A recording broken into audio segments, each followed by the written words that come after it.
This weekend I'm taking a caravan trip with a difference. I'll be going back in time 30 years or more with this immaculate 1980 Vauxhall Cavalier, kindly loaned to us by the Vauxhall Heritage Centre, and this much loved Eldis Whirlwind GT.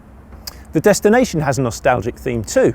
I'm heading to a festival of vintage culture, food and fashion in the heart of the beautiful Peak District.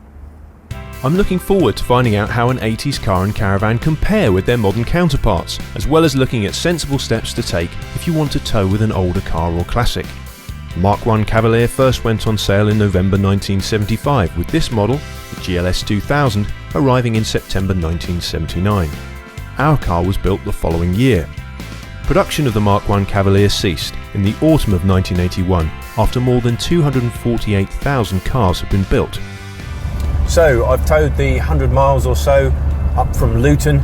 We're now in the heart of the beautiful Peak District, and it really is a fantastic day to be towing a caravan.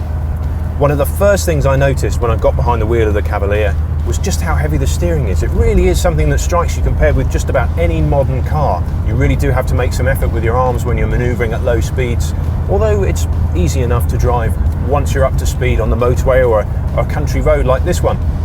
The other thing that really strikes you very early on is how hard you have to push down on the brake pedal. It needs a lot more effort to slow the car and caravan down than when you're towing with a modern vehicle. About half an hour ago we were in heavy traffic and got stuck on a steep hill.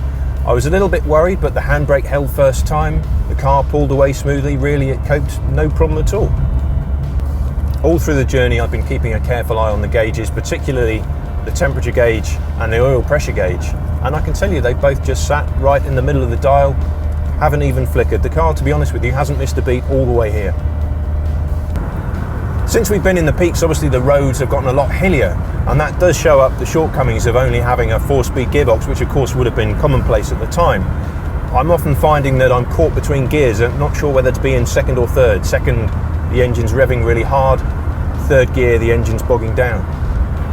What's really been fun about towing with the Cavalier is not so much the way it drives, but the memories that it sets off. It's really nostalgic to be in a car like this. It makes me think of family holidays in the early 80s with my dad and my little brother going, "Oh, we're nearly there yet," and all that sort of thing. One thing I'm not nostalgic for, though, to be honest with you, is having no air conditioning. I'm in severe danger of overheating.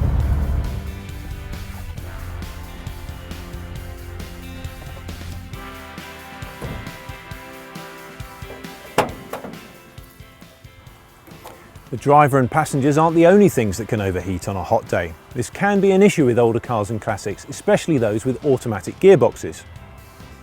It used to be common to fit additional cooling to automatic tow cars, and with good reason. It's something to bear in mind if you're looking to tow with a classic. Some other precautions make sense if you're towing with a modern car, but go double if you're using a classic. Make sure the oil and radiator levels are topped up, for example. It also makes sense to think about what you're towing. An 85% matching ratio between the car and the caravan make perfect sense if you're towing with a modern vehicle and a modern van.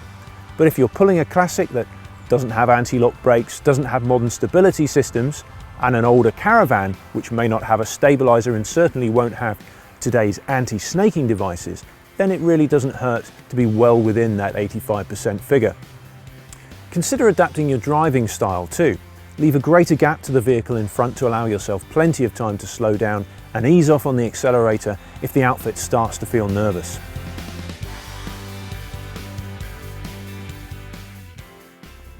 After a long day on the road, I finally arrived at the Eroica Britannia Festival here in Bakewell. I've pitched up in the Eldis and I'm looking forward to a couple of beers in the beer tent and then hopefully a good night's sleep. And tomorrow I'll take a good look around the festival itself.